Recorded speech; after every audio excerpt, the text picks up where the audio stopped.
There are countless ways to approach capturing a shot, a moment in your story, and compositions give you the ability to bring an audience to the world the way you see it. I'm always looking for different ways to approach composition in my work, but that doesn't mean every shot should be flashy or spectacle. Sometimes, the simple shot speaks the most in films because of the meaning behind them.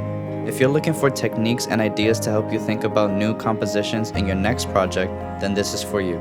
We're going from the extreme wides to the extreme close-ups today. I always try to be creative in my own way to stand out, and there are ways I try to achieve that just through how I compose my shots. This video is part 2 of my previous video on unique composition techniques for better filmmaking, which you can check out on my channel if you haven't already. I might create a bigger video talking more on how I find compositions in general for my work, but here I want to give you a few more styles and concepts I enjoy using that you can consider when making a shot list. To start, the first concept is a simple one that I feel like I've done without realizing it and enjoy the look of, and it's never having the horizon line in the middle of your composition.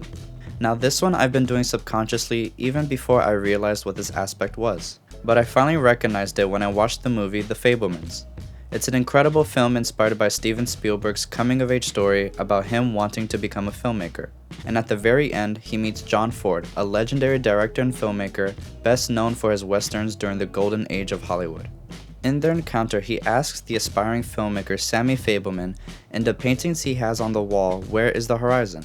After going back and forth, John Ford ends their interaction by telling him this. Now remember this. When the horizon's at the bottom, it's interesting. When the horizon's at the top, it's interesting. When the horizon's in the middle, it's boring as shit. And it's true. Simply moving the horizon line toward the top or bottom of the frame makes the scene look more interesting and appealing rather than just leaving it in the middle. This can give your shots further depth or character to them, and I sometimes find leaving the horizon line in the middle can be a bit boring. These shots would also tend to be your wider or establishing shots to show where it takes place. Pushing the horizon line in either direction can help to give more focus to the subjects of your scene with the environment around them. This doesn't mean it never works to have the horizon line in the middle, as there are some cases where it still makes it interesting. For example, look at the trailer to the new Mad Max film, Furiosa. This is still a great composition where they split the horizon in the middle, but in most cases, I like the look of the shot more when you push the horizon line in either direction. For the second composition style, I've been introducing this more into my work lately, and it's the top-down or overhead shot. This unique perspective is something we don't see too often in our everyday lives when you're directly above a subject and it gives a certain look to your shot.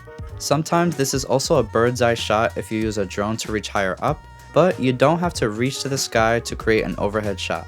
Just by using a C-stand, you can still go pretty high or even low and shoot downwards to get great results. There are many reasons too why you might decide to shoot overhead.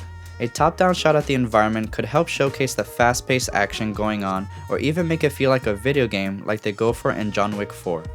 Or if you're in a small environment, an overhead shot can help show everything within the space your subject is in.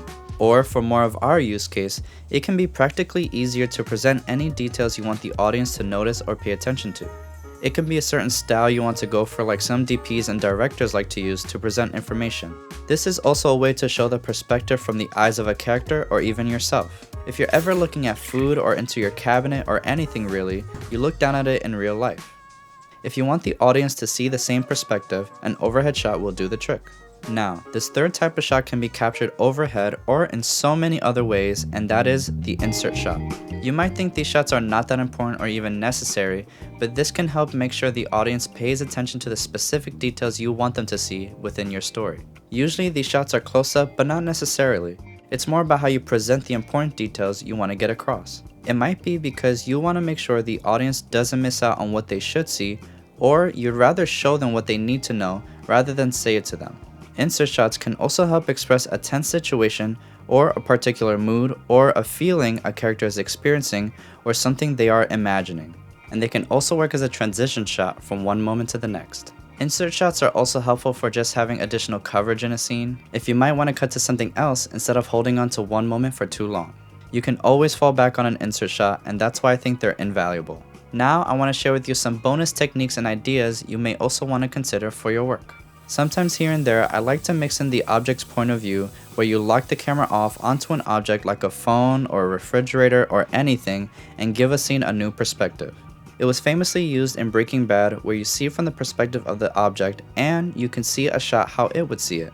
One more thing to always consider is changing up the camera angles from where you're shooting. This might be a basic thing to think about, but changing the angle from where you are shooting can impact the feel you get from your subject.